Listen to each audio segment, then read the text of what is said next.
The process we go through to evaluate whether it's a film or project we should get involved in is driven by two things. One, really weighing the decision more. Is there an audience for it? And when I say that, is there a distributor around the world that thinks there's an audience for it? So we have to convince distributors, who we call our clients, that there's an audience in their country for it. And in many times that's difficult because the filmmaker and we may know there is an audience, but there's always that threshold of how big the audience is and how difficult it's going to be to get to them. So I go back to least amount of effort for the greatest return. If the distributor thinks there's going to be a lot of work to get to the consumer/audience, they're going to hesitate. If they have a tough time imagining how the film's going to be marketed, what's the genre, what's the poster going to look like, what's the trailer going to look like, and what film within the last 6 to 12 months is this most similar to that was successful? And if those answers aren't positive, the distributor's going to hesitate. So we try and put ourselves into the shoes of our clients the best we can. We evaluate projects in several different ways, but most specifically what we're looking for is if there's an audience for the film. And taking that one step further, do our distributors think and are convinced there's an audience for the film? And how much effort do they have to put in to reach that audience? Now, there are some specific elements that we are looking for when we see a film. The cast, most important. Who's in the film? How known is this cast internationally? That is the number one most important element to a film today. As the business gets more difficult, more selective, more challenging, more competitive, the one question you get asked from everyone, who's in it? And that is because, unlike the studios, who can spend their way into the consciousness of a consumer, we can't. And so it's not uncommon that a studio spends $200 million on a movie and casts the lead as a relatively unknown actor.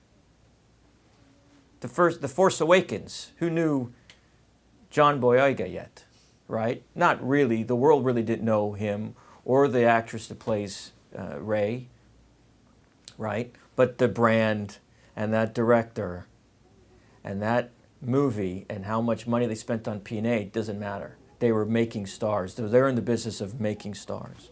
In the independent space, we're the opposite. We have to kind of take advantage of the stars that have been made, which is why you'll see a Bruce Willis movie on VOD that you've never heard of, and Bruce is in it for 5 minutes. Same with Stallone, same with Jason Statham, and etc.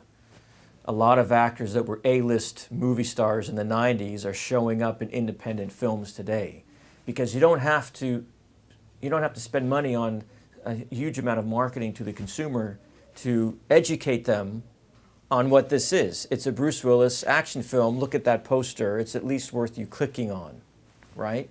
That's why there's intrinsic value in those films. And I always kind of refer to this virtual guide of commerciality, right? On one side of the spectrum, the most commercial independent film is an action film with a major A-list star from the 90s. And The Expendables defined that because it was an action film with every A-list star from the 80s and 90s, right? That's why they made it. That's exactly why they did it. They said to themselves, if we had the perfect film for the independent marketplace, what would it be? An action film with Stallone. And then they said, well, what if it was an action film with Stallone and Schwarzenegger? And, So The Expendables is a great litmus test for like the best type of film to sell in the independent space. And we know from experience the film did well and the sequels did well, etc. The further you get from that side of the spectrum, your value decreases, your chances of distribution decreases, the capability to get the film financed decreases, etc. So on the other side of the spectrum, I would say it's a black and white drama in a language other than English. That's the other side of the spectrum. Now, someone watching this or in the classroom or an audience somewhere in the world may say, I love those films. That's what I'm seeking out and I can't find them. And if I can't find them, there must be other audiences that want to see them. Shouldn't there be an opportunity for them? No, there isn't. because it needs not just be made well, it needs to win the Oscar. Not just be made well, it needs to win the Oscar to have any chance of awareness or distribution.